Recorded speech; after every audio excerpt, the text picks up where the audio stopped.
আজকে বেরিয়ে পড়লাম জামালপুরের উদ্দেশ্যে। চৌগ্রাম থেকে জামালপুর যাচ্ছি। জামালপুর গিয়ে আপনাদেরকে আজকে একটা সুন্দর প্লেস দেখাবো, খুব পুরনো এবং হিস্টোরিক টাইপের জমিদার বাড়ি, একটা অর্থোডক্স বিল্ডিং। তো সেটাকে নিয়ে একটা ভিডিও করবো, অনেক দিনের ইচ্ছা ছিল, তো আজকে সেটা করতে যাচ্ছি। আমার চ্যানেলটা দেখতে থাকুন, ভিডিওটা দেখতে।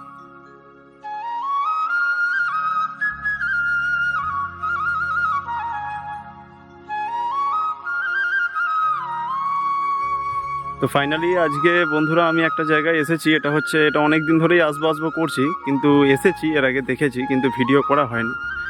তো আজকে আমি ভিডিও করব ভাবলাম, তো যার জন্য এই রাজবাড়ির ভিতরে আমি প্রবেশ করেছি। এটা হচ্ছে আপনার জামালপুরে আসবেন, জামালপুর সুরেকানলা পার করে চকদিঘি বলে যে স্টপেজটা আছে, একদম চকদিঘি স্টপেজ থেকে একটু সামনের দিকে এগোবেন, তো ওই রাস্তাতেই আপনি দেখতে পাবেন ডান দিকে অনেক পুরাতন, অনেক দিন আগেকার বিল্ডিং। সামনে মেন গেটটাও দেখবেন বন জঙ্গল হয়ে গেছে, অতটা বুঝতে পারা যায় না।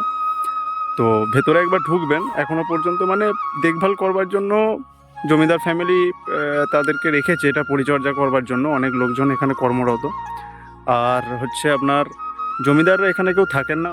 তো এটাকে আমি ডিটেলসে আপনাদের আরও দেখাচ্ছি, ভালো করে দেখলে বুঝতে পারবেন। তো চলুন দেখতে থাকুন আমার চ্যানেল এক্সপ্লোর উইথ কৌশিক। তো সামান্যতম কিছু ভুল ত্রুটি যদি থেকে থাকে তো আপনারা মার্জনা করবেন। আমি তো প্রথম শুরু করেছি, আপনাদের সাপোর্টটা আমার খুব দরকার। এবং দেখতে থাকুন আমার চ্যানেল। এরকম বিভিন্ন জায়গায় আমি যাব, হিস্টোরিক প্লেস, স্পিরিচুয়াল প্লেস, সব জায়গারই ভিডিও আমি আমার এই চ্যানেলে আনবো। তো অবশ্যই চ্যানেলটা দেখবেন, আমার ভিডিওগুলো দেখবেন, একটা লাইক দিয়ে যাবেন, শেয়ার করবেন এবং সাবস্ক্রাইব করতে ভুলবেন না আমার চ্যানেল।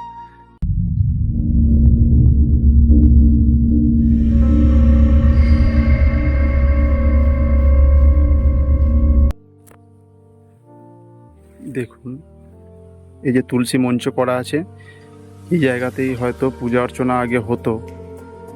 একটা কথা আছে বাস্তুশাস্ত্রে, সবসময়ের জন্য ব্রহ্মস্থল, যেটা আপনার বিল্ডিং হোক বা আপনার যে জায়গার ওপরে বিল্ডিং থাকবে তার যে ব্রহ্মস্থল, বড় যে উঠান রাখা হতো বিল্ডিংয়ের সামনে, যেহেতু আপনার সমস্ত ধরনের পূজা অর্চনা সব কিছুটাই ওই ব্রহ্মস্থলে করা হতো। ব্রহ্মস্থল বলতে একদম the centre point of your building of, অথবা হচ্ছে আপনার প্লট, যে জায়গার মধ্যে আপনার বিল্ডিং হয়েছে বা কিছু।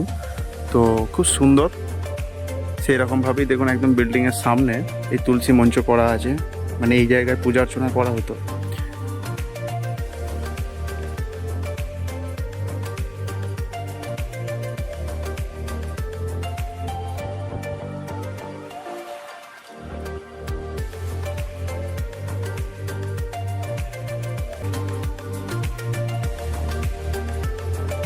চারদিকটা অনেক বন জঙ্গল হয়ে গেছে, দুপাশে গাছপালা লাগানো দেখতে পাচ্ছেন যাবার রাস্তায়।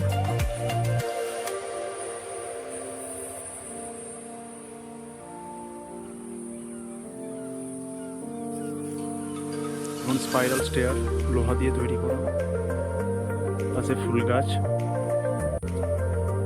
একদম নিঝুম পরিবেশ।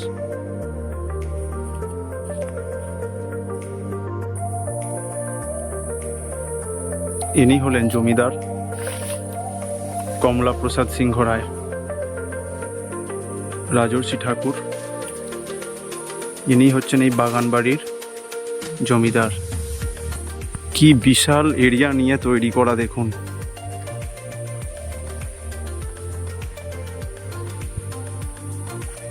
আমরা সচরাচর জমিদার বাড়ি কীরকম আমরা তা জানি না।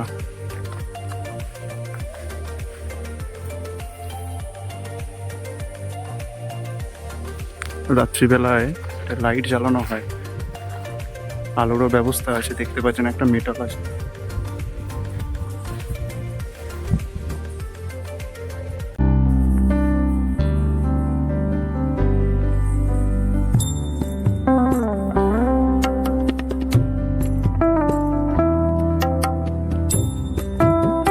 কত পুরনো বিল্ডিং দেখুন,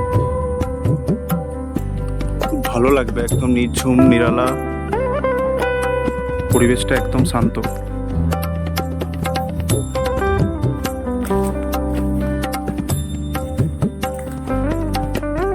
এত বড় বিল্ডিং, একদম অর্থোডক্স স্ট্রাকচার। দেখতেই পাচ্ছেন কি বিশাল জমিদার বাড়ি।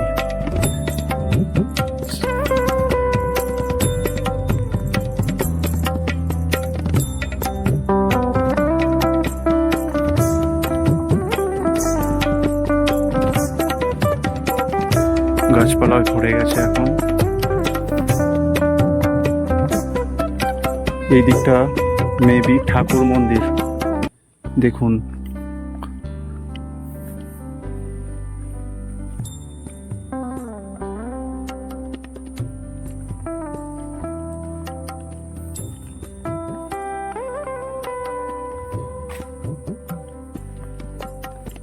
কোনো জনমানব নেই।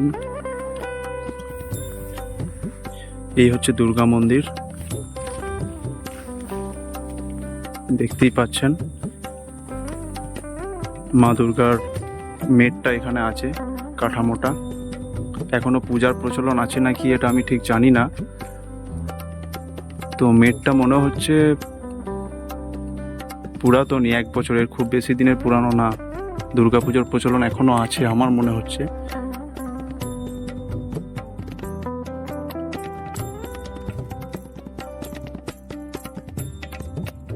ভগবানের পূজা এখনো হয়, মা দুর্গার পূজা হয়।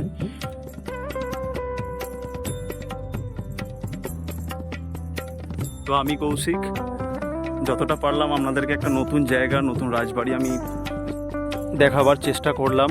আপনারা দেখুন মন ভরে, খুব সুন্দর জায়গা। দেখুন কত সুন্দর লাগছে, মানে অসম্ভব সুন্দর। আর আজকের আকাশটাও খুব সুন্দর। সমস্তটাই আপনাদেরকে দেখালাম। এবার চলুন বাইরের দিকে যাওয়া যাক। আজকের ভিডিও এখানেই শেষ করলাম। যতটা পারলাম আপনাদের সামনে একটা সংক্ষিপ্ত ভিডিও তুলে ধরলাম এই জমিদার বাড়ির। যদি ভালো লেগে থাকে অবশ্যই চ্যানেলটিকে সাবস্ক্রাইব করে আমার পাশে থাকবেন এবং আমাকে মোটিভেশন যোগাবেন। Thank you.